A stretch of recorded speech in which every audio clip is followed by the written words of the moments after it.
Bueno, pues en este vídeo vamos a explicar las fases, las fuentes y los tipos de currículum.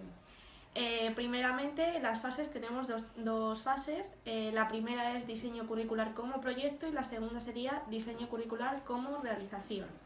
¿Vale? La del proyecto la preside la educación escolar y da indicaciones muy concretas sobre qué, cómo y cuándo hay que enseñar y cómo hay que evaluar. Este diseño sirve como guía para el proceso de la ejecución de la enseñanza. Y luego tenemos el de realización, que se pone en práctica el proyecto que hemos realizado y trata de contrastarlo con la realidad de las aulas para ver si realmente estas fases dan un resultado o no. Por otro lado tenemos las fuentes, que para elaborar un currículum se necesita saber cómo se decide, el qué, cómo y cuándo se enseña y cómo se evalúa, y se puede hacer por tres fuentes diferentes. La primera sería la pedagógica, donde la experiencia proporciona la experiencia es muy importante en la práctica para poder ir modificando el currículum y adaptarlo al contexto para su aplicación.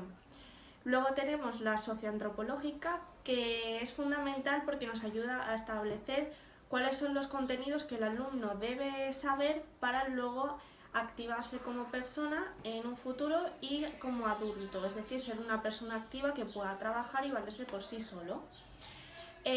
La socioantropológica también es muy importante porque permite que no se rompa las actividades escolares con las extraescolares, es decir, que el niño pueda organizarse bien y pueda adaptarse a los diferentes ambientes.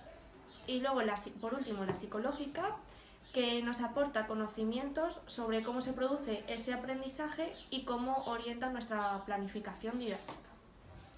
Y por último vamos a hablar sobre los tipos de currículum. Tenemos primero el abierto o cerrado, ¿vale? Bueno, primeramente voy a explicar qué es un currículum. Es un documento donde se encuentran registrados los objetivos que debe cumplir durante un año escolar para una perfecta formación del alumno, ¿vale? Tiene unas funciones. Yo os voy a decir tres, que serían la función orientativa, la prescriptiva y para el control social. Bueno, y ahora sí, los tipos de currículum. Primero tenemos la diferencia entre currículum abierto y cerrado. El abierto es que deja un margen amplio al profesor para que pueda concretar sus actuaciones, y el cerrado, es verdad que las posibilidades de innovación y concreción de los profesores es mucha más limitada, es decir, se debe cerrar mucho más a ese currículum, no tiene amplitud para desarrollarse. El cerrado también describe con detalle los objetivos, los contenidos, los métodos que ese profesor debe seguir para el aprendizaje de sus alumnos. Luego tenemos la diferencia entre currículum de manifiesto y latente, que sería el manifiesto, es planificado, está escrito en un papel y aparece como guía para orientar la práctica educativa.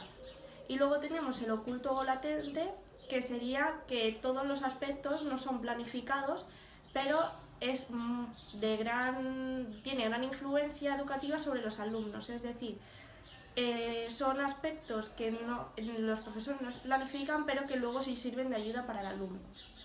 Y por último tenemos el currículum central y periférico, que estos dos se combinan entre sí y llevan a cabo coexisten componentes curriculares que serían por el gobierno y por el centro escolar, y esto todo lleva a una estructura escalonada y jerárquica, donde en los escalones más altos estarían los documentos de la administración educativa y los sucesivos serían los documentos de centros educativos, y estos dos se unen para la toma de decisiones.